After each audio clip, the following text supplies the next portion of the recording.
Have you ever pondered the delicate line between memory and manipulation, particularly in the context of historical events like the Holocaust? This is a question that has been at the heart of one man's work, a man named Norman Finkelstein.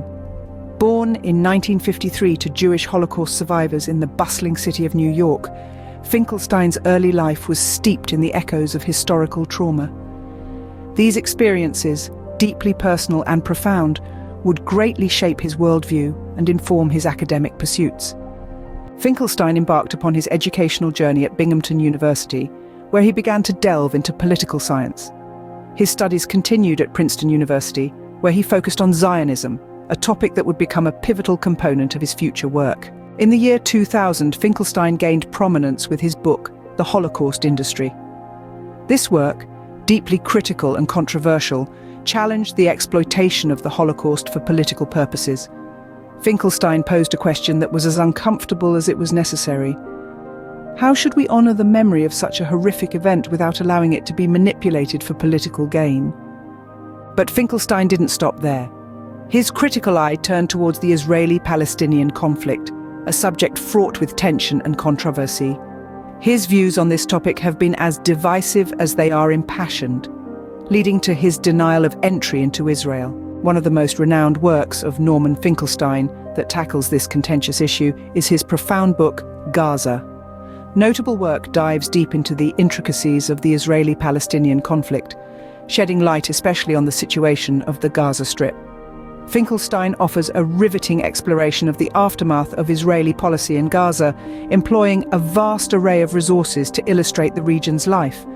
Notably, he describes Gaza as an open-air concentration camp, thus adding a chilling perspective to his narration.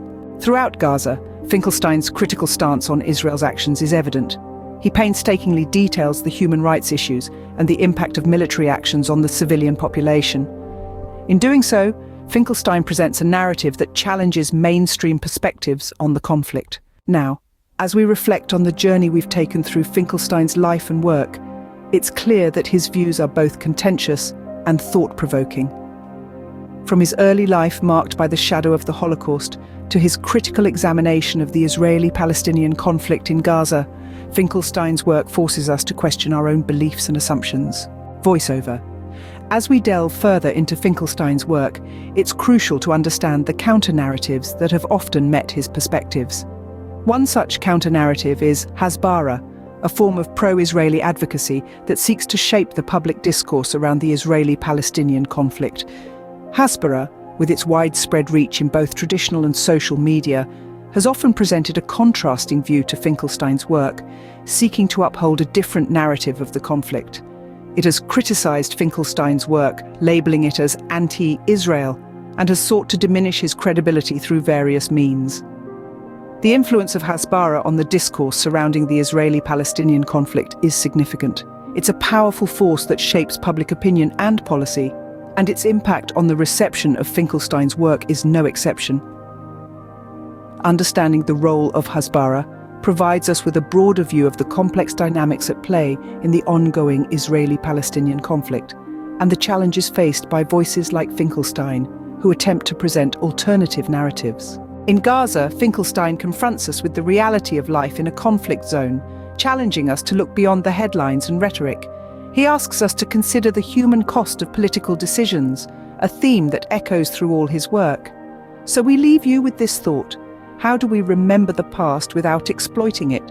And how do we navigate the complexities of present conflicts while acknowledging the humanity of all involved? These are the questions that Norman Finkelstein asks us to consider, a challenge that remains as relevant today as ever.